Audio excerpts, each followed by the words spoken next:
Milwaukee. It's great to be back. You know, press has heard me say this, the ones that follow me, that my dad had an expression: if you have a seat, take one. If you don't, I understand, come up with me. Sit on the stage with me. My dad used to have an expression. He said, Joey, a job, I mean this sincerely, is about a lot more than a paycheck. It's about your dignity. It's about respect. It's about being able to look your kid in the eye and say, honey, it's going to be okay. That's what we're all about. That's what we all want to do. And Rashawn, thank you for that introduction, and thank you for doing what my dad always worried about, whether we'd be able to have those jobs with a little bit of dignity. And I want to thank my colleague, Governor Evers. Where you go? One of the best governors in the country. And she's sitting next to Congress. He's sitting next to Congresswoman Moore. Stand up, Congresswoman.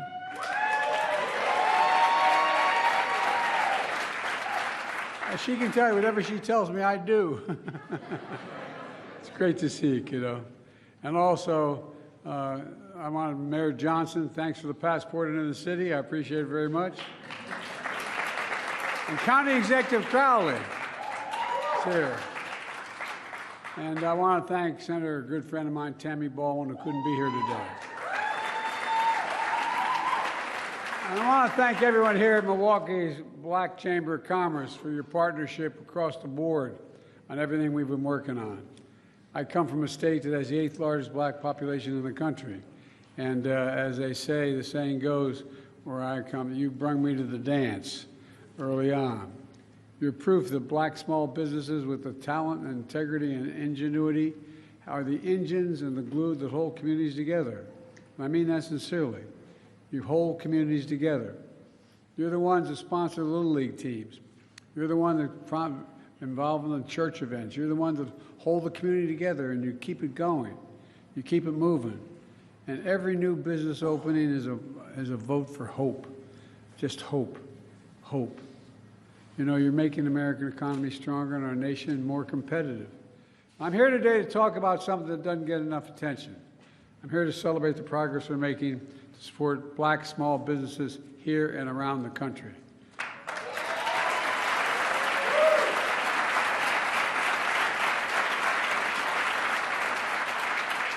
When black small businesses grow, everything benefits.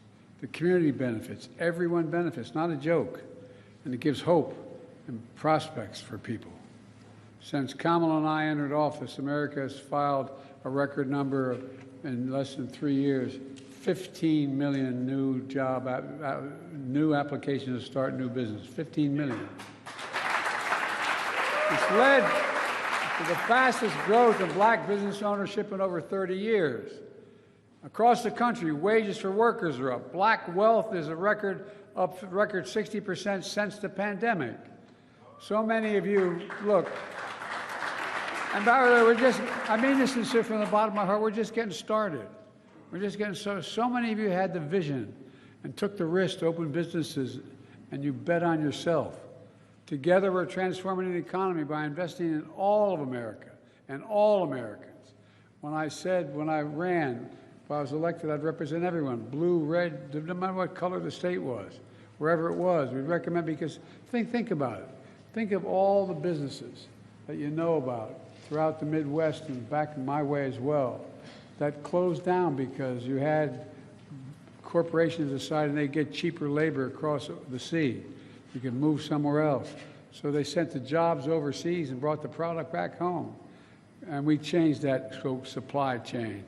We're having the jobs here and sending product overseas.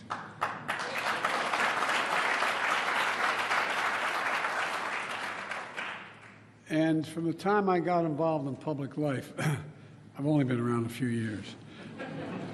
Oh, bless me, Father. Anyway. We're doing it by building an economy from the middle out and the bottom up, not the top down. Not a whole lot trickled down on my dad's kitchen table with the top down economy. But when you when you increase the middle class, the poor have a shot and the wealthy still do very well. The middle class does well and we all do well. That's what we call Bidenomics.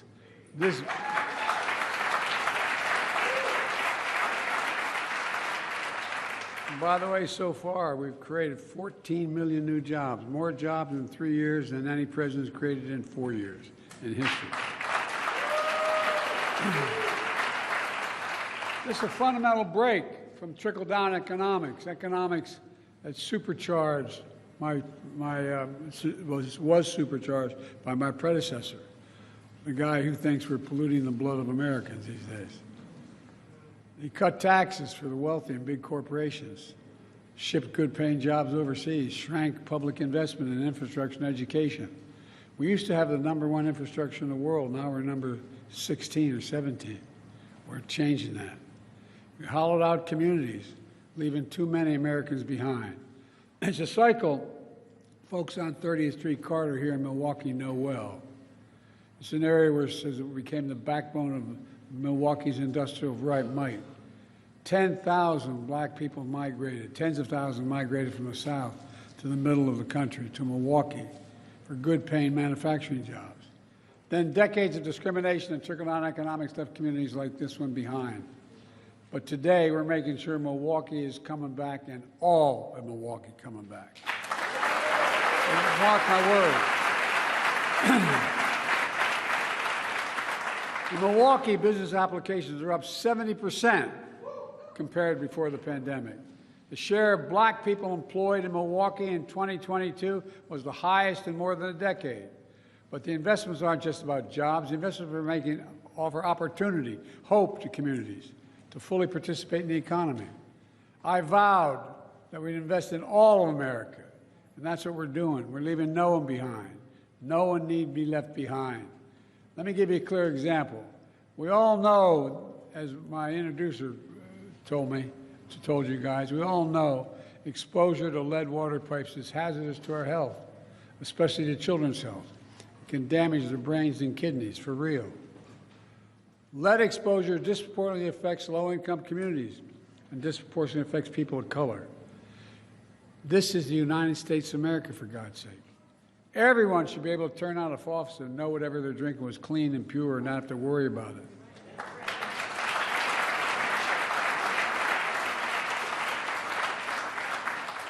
Through the historic bipartisan infrastructure law, my administration is investing $15 billion to replace every lead pipe in every community in this country. And our goal is to do that. I want to thank Kamala. I want to thank Kamala for leading this effort. But you know, your United States Senator Ron Johnson voted against this law. Well, I tell you what, with your help, the great governor and congresswoman in the state, they already received $130 million to do this work so far.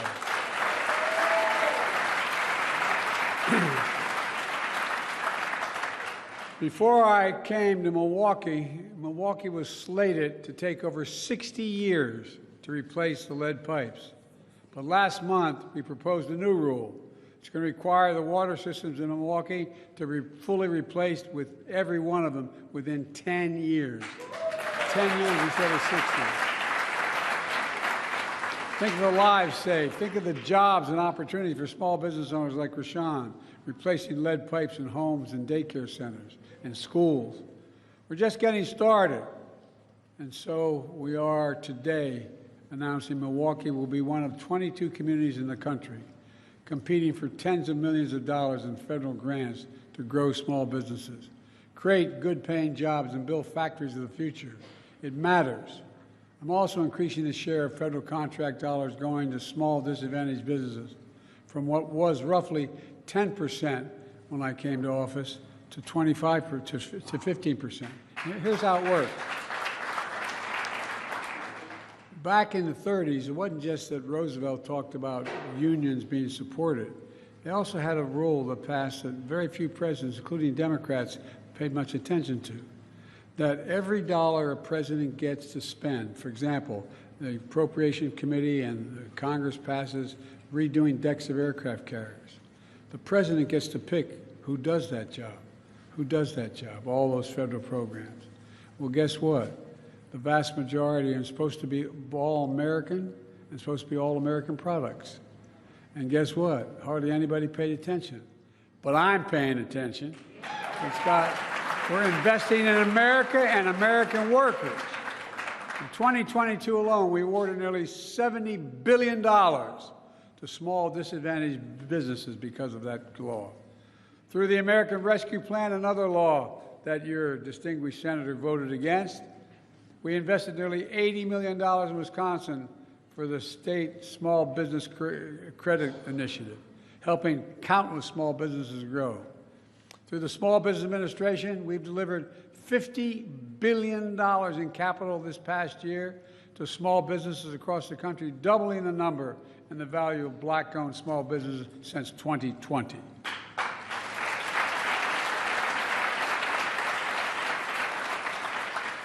I know that's a lot, and I'm talking to the Black Chamber of Commerce for thanking them for helping small business owners learn how to benefit from these transformative investments. I used to have a friend named Pete McLaughlin, who was a great ball player at Providence College. And he used to say, you got to know how to know. You got to know how to know. And that's why I want to thank the Chamber here for teaching people how to know what's available to them. All this groundbreaking work is producing groundbreaking results. Record job creation, historic economic growth. We have among the lowest inflation rates of any major economy on this earth. We're fighting a lower cost to give folks just a little bit more breathing room, as my dad used to say. But let's be clear. Republicans are against so many critical actions that help working and middle-class people, especially black Americans. Just remember how the pandemic hit black businesses especially hard.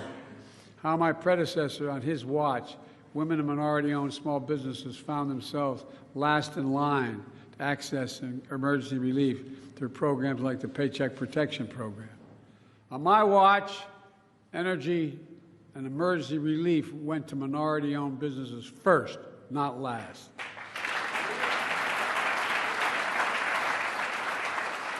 We also, when I came to office, we cut black child poverty in half because of the child tax credit. As I tried to extend it, every single Republican in Congress voted against continuing the program. But I'm not giving up till we get it back. And by the way, all the data shows it saves the economy money. The spending on child poverty saves money in health care, education, a whole range of things. This is not down the drain. It generates growth. We drafted and I signed a law that will lower prescription drug costs significantly for all Americans. You know, I was at a town meeting in Northern Virginia, and I was holding a meeting. This is 2 years ago. I've been fighting Big Pharma for a long time. You know, if you go to wherever your provider of any drug you have to take, any prescription drug, and you decide you're going to buy it here in Milwaukee, or you're going to go buy it in Toronto, Canada, or Paris, France, or Budapest, guess what? You're going to pay 2 to 3 times as much for the prescription. Same company, same American manufacturer, same thing. Because Medicare pays for it in most cases. And guess what? We're not just if you're at the VA and you get the prescription drug, they negotiate the price with the pharmaceutical company. Well, they passed laws earlier, way on. I've been fighting it for over 35 years to say you can't negotiate. Medicare can't negotiate for drug prices and by the way, that's how they make enormous amounts of money. And by the way, every one of my Republican colleagues voted against this one. And now they're trying to cut Medicare, trying to cut Medicaid and Social Security. Your own Senator Johnson calls Social Security a, quote, Ponzi scheme. Are you kidding me? You know, from the time you get your first paycheck, you pay into Social Security your whole life. These are the same Republicans who enacted tax cuts to overwhelmingly benefit the wealthy to the tune of $2 trillion additional deficit. There's also something else that's happening. There's some in this country who are waging a full-on attack of black economic opportunity. They're denying economic opportunity when it comes to higher education, starting a business, keeping businesses open. That's how you generate economic opportunity. You educate people. And folks, by the way, I went to the Supreme Court to eliminate student debt that was out there. And guess what? Supreme Court ruled against it, but I still got 136 million people's debt relieved.